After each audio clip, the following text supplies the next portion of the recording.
Hello friends, good morning, good afternoon, good evening. I hope आपका IIT exam का paper अच्छा गया होगा। ओके, तो आज हम डिस्कस करने जा रहे हैं answer questions of IIT exam 2022। ठीक है, आप क्वेश्चंस आप क्या करके आए हैं, आप आंसर कमेंट करके बताइएगा हर एक क्वेश्चन का। तो सबसे पहला क्वेश्चन है the reagent required for the following transformation. आपको ये दो रिएजेंट दो दिस टू दिस ट्रांसफॉर्मेशन करना है। कौन सा रिएजेंट आप यूज करोगे? सबसे पहले फंक्शनलिटी चेक करोगे क्या चेंज हो रहा है। बेंजीन दोनों में है, नंबर ऑफ कार्बन दोनों में सेम है, CO2 COH ग्रुप दोनों में सेम है। सिर्फ एक कार्बोनिल ग्रुप कन्वर्ट हो रहा है हेक्सेन, यानी आपको क्या ट्रांसफॉर्मेशन चाहिए। मुझे कौन कर सकता है? NaBH4 ऐसे नहीं कर सकता, LiBH4 ऐसे नहीं कर सकता, क्योंकि दोनों ही किसी में कन्वर्ट करेंगे OH में। सेम ये भी OH टाइप में कन्वर्ट करता है। ठीक है, और ZnH ये जो ऐसा कर सकता है, इसे बोलते हैं क्लीवेंस रिडक्शन। आपने बड़ा होगा रिडक्शन, क्लीवेंस रिडक्शन, तो करेक्ट आंसर हो जाएगा आपका डी। क्लियर है? ये तो ज्यादा कोई तो यही क्वेश्चन है। अगला क्वेश्चन देखोगे, आपको अब यहाँ पे क्या है, the major product from the following reaction. Benzene है, एक मिथाइल ग्रुप है, एक ठीक है, BD3 का रिएक्शन करवाना है, और उसके बाद H2O2 से आपको रिडक्शन हाइड्रोकोलेशन रिएक्शन है। तो सबसे पहले आप BD3 का एडिशन होगा, फर्स्ट स्टेप BD3 का एडिशन होगा, और उसके बाद बोरोन का बोरोन कार्बन बोरोन बॉन्ड का डिसोसिएशन होगा। ठीक है ना? पहले CB बॉन्ड बनेगा और फिर CB बॉन्ड टूटेगा। ठीक है, तो क्या क्या आंसर आएगा? तो सबसे पहले कुछ चीजें पता है। BD3 का जब भी एडिशन होगा या BH3 जब भी एडिशन होगा, सिस एडिशन होता है, तो ट्रांस प्रोडक्ट तो बनेगा ही नहीं। ठीक है, तो ट्रांस प्रोडक्ट नहीं बनेगा तो मतलब ये डी है, ये OH है, ये नहीं बनेगा। ठीक है, एक ऑप्शन आ जाए, तीन ऑप्शन बचे। ठीक है, अब इसमें भी BD3 है, ये कैसे रिएक्ट करता है? बोरोन पे क्या होता है? पॉजिटिव चार्ज, और हाइड्रोजन पे क्या होता है? Negative charge. तो जब ये डबल बॉन्ड पे रिएक्ट करेगा तो हाइड्रोजन बॉन्ड कहाँ जाएगा? जहाँ पॉजिटिव चार्ज स्टेबल हो, और बोरोन बी पर कहाँ जाएगा? जहाँ नेगेटिव चार्ज स्टेबल हो। तो यहाँ पे पॉजिटिव चार्ज ऊपर स्टेबल है, नेगेटिव चार्ज नीचे। ऊपर वाले में क्या बन रहा है? 3 डिग्री कैटायन, और नीचे क्या बन रहा है? नीचे बन रहा है 2 डिग्री एनायन। ठीक है, तो मतलब 3 डिग्री कैटायन ये वहां ज्यादा स्टेबल है। तो ऑफिशियली BH2 कहाँ अटैक करेगा? लेस, जहाँ पे हाइड्रोजन संख्या ज्यादा है वहीं पे अटैक करेगा। तो OH भी कहाँ पर आएगा? इस पोजीशन पे OH आएगा। इस पोजीशन पे OH आएगा तो एक किसमें आ, ये ऑप्शन भी हट गया। ठीक है, क्योंकि OH इसमें कहाँ दे रखा है? नहीं नहीं, ये भी पहले हट चुका है, ये भी क्या है? ट्रांस है। दोनों हट चुके, बस ये दो बचे हैं। इनमें भी आप देखोगे ये ड्यूटेरियम है। अब जब मैंने बोला जब सिस एडिशन ही होगा तो ड्यूटेरियम होगा, तो दोनों सिर्फ एक डायरेक्शन में मिशन होंगे। तो आपको कुछ भी नहीं करना था, मतलब ये पता करना था कि BH3 का एडिशन सिस एडिशन होता है, हाइड्रोजन और BH2 एक ही डायरेक्शन में जुड़ते हैं, एक साथ एक दूसरे को ओवरलैप करके जुड़ते हैं। तो ये डायरेक्ट ऐसे कैसे डबल बॉन्ड से ऐसे कैसे जुड़ेंगे? तो इनकी स्टीरियो सेम आएगी, यानी ये हाइड्रोजन अगर अबव द प्लेन है तो ये BH3 ये भी क्या होगा? अबव द प्लेन ही होगा। तो अबव द प्लेन होगा तो आंसर सिर्फ बी है, और कोई बचेगा ही नहीं, क्योंकि OH और D इसी के अंदर है, जो कि किस फॉर्म में है? सिस फॉर्म में है, यानी दोनों की जो सिमेट्री सेम है, पहली चीज। और सेकंड, यहाँ पे ऑक्सीजन आ जाएगा और यहाँ पे ड्यूटेरियम। ठीक है ना? जब इसके मैकेनिज्म सॉल्व करोगे तो आपको आंसर समझ में आ जाएगा। बाकी इसको ट्रिक से भी आप सॉल्व कर सकते हो, ये ऑप्शन नेगलेक्ट करके। अगला क्वेश्चन, अब कंसंट्रेट NaOH से रिएक्शन करवानी है, तो अब वही OH माइनस रिएक्ट करेगा। OH माइनस कहाँ अटैक करेगा? आपके पास क्या गिवन है? C1O ग्रुप गिवन है, तो OH माइनस यहाँ अटैक करेगा, तो यहाँ पे नेगेटिव चार्ज आ जाएगा। तो नेगेटिव चार्ज आ जाएगा तो नेगेटिव चार्ज को स्टेबलाइज करने के लिए यहाँ पे Na आ जाएगा। ठीक है, अब मेन चीज है, या तो वो यहीं पे आके रुक जाए, बट यहाँ पे दो OH है, दो C1O ग्रुप है, तो हो सकता है उसके बाद क्या होगा, यानी ये रिएक्शन है, इसके बाद ये कन्वर्ट होगा इसमें OH, नहीं सुनो, OH आएगा, क्योंकि OH अटैक हो गया, इसके बाद ऑक्सीजन और ये N। ठीक है, ONA आ जाएगा, और इसके बाद कुछ भी नहीं बचा। यहाँ पे एक तरफ तो कोई बेंजीन नहीं है और एक तरफ हाइड्रोजन। फिर वापस से ये दोनों पे इधर शिफ्ट होगा, ये हाइड्रोजन अगले कार्बनिक ग्रुप पे अटैच कर जाएगा, और हमें जो आंसर मिलेगा वो मिलेगा ए। ठीक है, यानी इसके अंदर क्या हो गया, अगर आपको दोबारा पूरी मैकेनिज्म अच्छे से बताऊं तो आपको OH है, OH पहले OH माइनस यहाँ अटैक करेगा, ये नेगेटिव चार्ज यहाँ पर आ जाएगा और यहाँ पे N आ जाएगा। ओके, और फिर हमें क्या देखने को मिलेगा, इसको बेंजीन कर दो।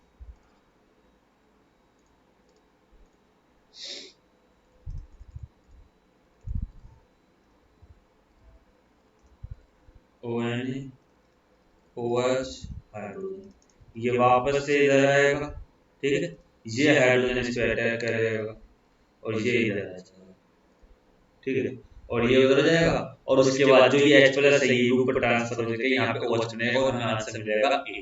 तो समझ रहे हो OH माइनस पहले कहाँ अटैक कर रहा है फिर कहाँ अटैक कर रहा है, ठीक है। ये तो हो नहीं सकता, ये रिडक्शन तो यहाँ पे होएगा नहीं, ये रिडक्शन के लिए अदर केमिकल्स की भी जरूरत पड़ती है, तो पूरा डायरेक्ट ये तो होगा नहीं यहाँ पे। ये केनिज़ेरो रिएक्शन टाइप है, ये कौन सी रिएक्शन आ जाएगी, केनिज़ेरो रिएक्शन। आप समझ केनिज़ेरो रिएक्शन पढ़ी है, तो एकदम सिंपल सी नई रिएक्शन है ये, मैं मैकेनिज्म बता रहा हूँ, बाकी आपको पता ही है केनिज़ेरो रिएक्शन है इजी सी, ठीक है। KO2 रिएक्शन करेगा, अब K है, अब ये क्या क्या K है और कुछ रिएक्शन करानी है तो कैसे रिएक्शन करवाओगे, पोटेशियम में, पोटेशियम किस टाइप का ऑक्साइड बनाता है, सुपर ऑक्साइड, और सुपर ऑक्साइड मतलब K प्लस O2 माइनस में रिएक्शन होगी और हमें मिलेगा KO2, ठीक है। यानी पहले बनता है Na2O2 बना, Li2O बनता है, लिथियम बनाता है Li2, सोडियम बनाता है Na2O, बाकी किस क्या बनाते हैं, super oxide, of normal oxide, peroxide, superoxide. Easy question था।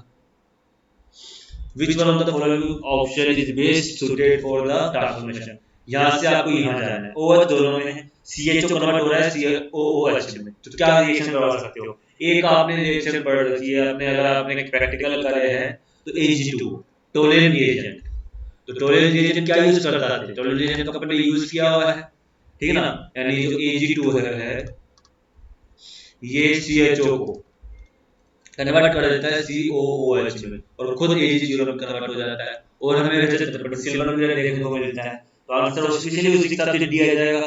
बाकी आप देखोगे तो आंसर डिफरेंट डिफरेंट आएंगे, कौन कहाँ अटैक करेगा कौन कहाँ अटैक करेगा, एक बार आप देखना, ठीक है। कौन सारी रिएक्शन आप कंफर्म करो कि क्या कौन सी रिएक्शन देगी, आप अगर आप नेक्स्ट पेपर की तैयारी कर रहे हो या BHU की तैयारी कर रहे हो तो इस पेपर की हर एक क्वेश्चन को सिर्फ ऑप्शन नेगेटिव की वजह से मत पढ़ो, कॉन्सेप्ट चेक करने के लिए सारी रिएक्शन अप्लाई करो कि Mn2 पे क्या कर रहा है, DMSO क्या कर रहा है, एल्युमिनियम टर्शियरी पेरोक्साइड क्या कर रहा है, प्रोपेरोक्साइड क्या है, ठीक है। Xg(F6) 8-, अब ये क्या करेगा, Xg(F8) 2-,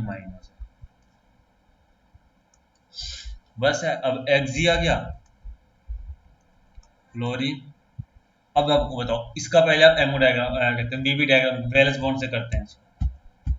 तो पहले कितने हैं, अब 2 और ये आ गए, ये होता है इसका जनरल में। अब कितने बॉन्ड बनाना है, 8 बॉन्ड बनाना है, ठीक है ना, और 2 नेगेटिव चार्ज हैं, तो या तो मतलब हो सकता है 2 नेगेटिव चार्ज आप Xg पे दे दो, Xg पे 2 नेगेटिव चार्ज दोगे तो D के अंदर 2 एक्स्ट्रा इलेक्ट्रॉन आ जाएंगे। पहली थिंकिंग आप इस तरीके से सॉल्व कर सकते हो इस क्वेश्चन को।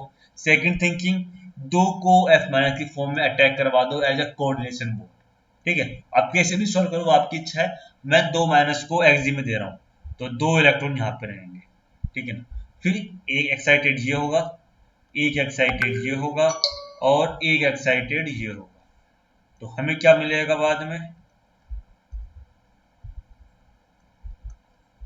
1 2 3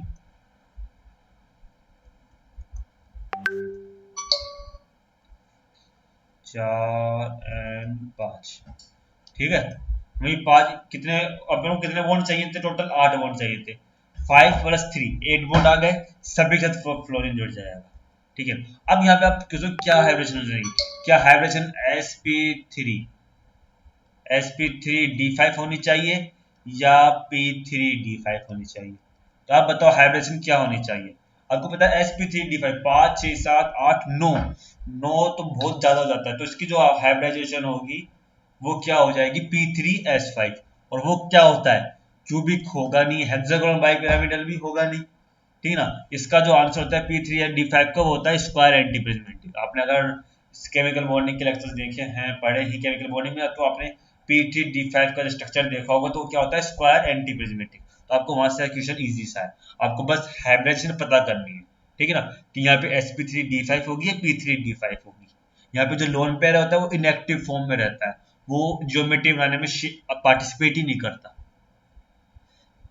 अगला question, which of the following the compound form strongest hydrogen bond, तो हाइड्रोजन बॉन्ड क्या होगा Hn+, इस पे डेल्टा नेगेटिव, इस पे डेल्टा पॉजिटिव, और ये हाइड्रोजन, ये फ्लोरीन, ये डेल्टा पॉजिटिव डेल्टा नेगेटिव। जितनी ज्यादा charge density delta plus delta minus की होगी उतना ही स्ट्रॉन्ग होगा। अब फ्लोरीन का माइनस साइड क्या होता है, वेरी हाई है, तो हाइड्रोजन से बहुत ज्यादा इलेक्ट्रॉन लेगा, तो डेल्टा और नेगेटिव चार्ज फ्लोरीन पे ज्यादा क्रिएट होगा, तो सबसे स्ट्रॉन्ग बॉन्ड कौन बनाएगा हाइड्रोजन बॉन्ड में, HF बॉन्ड बनाएगा, उससे कम HCl, उससे कम HBr, उससे सबसे कम HI बॉन्ड बनाएगा। अगला क्वेश्चन बायोइनऑर्गेनिक का, the following biomolecule form direct metal carbon bond, तो वो किसमें होता है, कोएंजाइम विटामिन B12 में। ओके, ये तो याद करने की चीजें हैं, जब आप स्ट्रक्चर पढ़ोगे तो आपको समझ में आ ही जाएगा इन चीजों के बारे में। ये रिएक्शन है, आपको इसमें बताना रेट, आपको सब कुछ ही दे दिया, रेट के लिए आपको रेट इक्वेशन दे दी, आपको H2PO4 को डबल करना है तो रेट ऑब्वियसली क्या हो जाएगा, डबल हो जाएगा, और कोई ऑप्शन ही नहीं है इसके अंदर, ठीक है ना, सिंपल सा क्वेश्चन था ये, तो सी आएगा answer. The nature of interaction involve gas solid interference, एक सॉलिड है और एक गैस है, यानी कि इसमें किस टाइप का अट्रैक्शन होगा, आयनिक अट्रैक्शन होगा, तो ये इसके ऊपर चिपक जाएगा, तो ये गैस ही नहीं बची, ठीक है ना। हाइड्रोजन बॉन्डिंग होगी तो ये भी इसी के आसपास रहेगा, तब भी गैस होना इसका थोड़ा टफ पड़ता है, कोवलेंट होगा तो बॉन्ड ही बन गया, ये होगा only physical attraction. Physical attraction कौन होता है, वान डेर वाल्स, तो आंसर क्या आ जाएगा, बी आ जाएगा। सिंपल सिंपल क्वेश्चन से स्टार्टिंग के, आगे हो सकता है टफ हो, अभी तो सिंपल सिंपल क्वेश्चन आ रहे हैं। अब एक क्वेश्चन दे रखा है, NaCl सिलेक्शन करवानी है, एसीटोन गिवन है, एसीटोन कैसा होता है, नॉन पोलर, हीट दे रखी है, आप डिसाइड करो ये SN1 से जाएगी SN2 से जाएगी, आपके पास 2 degree react 2 degree OTS given है, तो ये SN1 से भी जा सकती है SN2 से भी जा सकती है, बट जो कंडीशन गिवन है वो कौन सी दे रखी है, SN2 की, ठीक है ना। आप ऑप्शन में भी देख लो, सारे के सारे SN2 के प्रोडक्ट है। SN1 में क्या होगा, SN1 में यहाँ पे नेगेटिव चार्ज क्रिएट होगा, ठीक है ना, इस जगह पे पॉजिटिव चार्ज क्रिएट होगा, फिर ये मिथाइल की शिफ्ट होगी और पॉजिटिव चार्ज यहाँ पे बन जाएगा, क्योंकि यहाँ पे क्या हो रहा है, पीएच की वजह से वो स्टेबल हो रहा है, ठीक है ना। बट यहाँ पे देखोगे पीएच के पास CN का एडिशन हो ही नहीं रहा, यहाँ पे भी देखोगे, यहाँ पे भी देख लो, यहाँ पे भी देख लो, कहीं भी पीएच के पास CN का एडिशन हो नहीं रहा, तो ये किससे जाएगी, SN2 से, और SN2 में क्या होता है, इन्वर्जन होता है, तो जो हमारा जो प्रोडक्ट होगा वो क्या होगा, pH Me hydrogen hydrogen CN Me, ये भी Me है। अब देखो इसके रिगार्डिंग कुछ है क्या, आपको इसके रिगार्डिंग कुछ भी नहीं दिख रहा। आप एक काम करो, देखो आपको MECN और हाइड्रोजन, और आपका MEPH को थोड़ा चेंज करो, इसको आप थोड़ा चेंज करोगे, एक बॉन्ड को फिक्स कर दो, तीनों को रोटेट कर दो। मैंने इस पार्ट को फिक्स कर दिया, तो ये पार्ट फिक्स हो गया, Me हाइड्रोजन एंड CN, ठीक है, सब रोटेट कर दो, तो Me आ जाएगा और ऊपर PH आ जाएगा इस साइड, और हाइड्रोजन आ जाएगा इस साइड, यही है। ओके, तो इसके रिगार्डिंग कौन सा आंसर आ रहा है,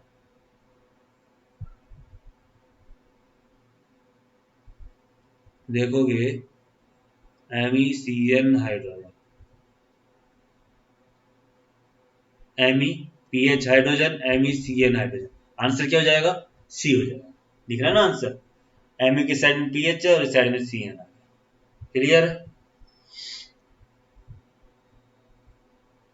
ये अगला क्वेश्चन है 12 नंबर का, अपन आज 12 तक करेंगे, उसके बाद हम नेक्स्ट क्वेश्चन नेक्स्ट क्लास में देखेंगे। वही है, आपको 1 HMR देखना है, कितने सिग्नल पॉजिटिव है, एक 1 हाइड्रोजन का, 2 हाइड्रोजन का, 2 हाइड्रोजन का, 3 हाइड्रोजन का, 2 हाइड्रोजन का, मतलब क्या है, 3 का मतलब क्या है, ए CH3 ग्रुप प्रेजेंट है, मैक्सिमम टाइम पे 3 का मतलब, जो 3 के गुणांकों का मतलब होता है एक CH3 ग्रुप, कि इसमें CH3 ग्रुप प्रेजेंट है, तो CH3 सभी के अंदर है, ठीक है, 1 2 2 3 2, ठीक है, एक ही CH3, इसमें 2 CH3 आ गए, तो ये होगा नहीं, ओके, एक ही CH3 की प्रेजेंट है। अब है 1 2 2, तो 2 2 1 है किसका 9.78, ये लगभग किसका होता है एल्डिहाइड का। तो एक एल्डिहाइड इसके अंदर है, एल्डिहाइड इसमें है, एल्डिहाइड इसमें, तीनों में एल्डिहाइड प्रेजेंट है। ओके, फिर है 7.1 और 6.7, दोनों पे दो दो हाइड्रोजन है। तो आप देखोगे इस वाले में कितने हाइड्रोजन आ रहे हैं, दो हाइड्रोजन। ऐसा कुछ प्रेजेंट ही नहीं है कि दो दो हाइड्रोजन के दो सिग्नल मिल जाए, क्योंकि यहाँ पे दोनों किसमें है मेटा पोजीशन पे। तो ये अलग सिग्नल देगा, ये अलग सिग्नल देगा, ये अलग सिग्नल देगा और ये अलग सिग्नल देगा, तो डी भी नहीं होगा। अब बचे ये दोनों, इन दोनों में परफेक्ट आंसर कौन सा होगा। आपको क्या वैल्यू गिवन है 7.1 और 6.7। 6.7 कब होगा, जब बेंजीन रिंग के पास प्लस एम का एटम होगा, ठीक है ना, और प्लस एम का कौन है यहाँ पे OM। तो आपको करेक्ट आंसर आ जाएगा सी। आप इसको अलग अलग मेथड से सॉल्व कर सकते हो। मैं पहले क्या करता हूँ, सबसे पहले ही चेक करता हूँ अभी CH3 प्रेजेंट है या नहीं, ठीक है। इसके बाद बेंजीन रिंग प्रेजेंट है तो वो ऑर्थो पर है या पेरा पर है। फिर ऑर्थो पेरा पे है तो ऑर्थो बेंजीन रिंग से किस टाइप के प्रोजेक्ट ग्रो हुआ है, प्लस एम का या माइनस एम का। अगर माइनस एम का होगा तो वैल्यू 7.1 7.5 से हाई आएगी, 7.9 आएगी, 8.2 आएगी।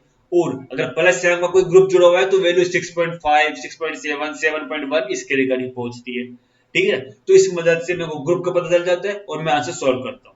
ओके, आप ये सॉल्व करते हो, आपकी इच्छा है। एक बार अभी जो आंसर आ रहा है वो क्या आ रहा है, DC आ रहा है, ठीक है।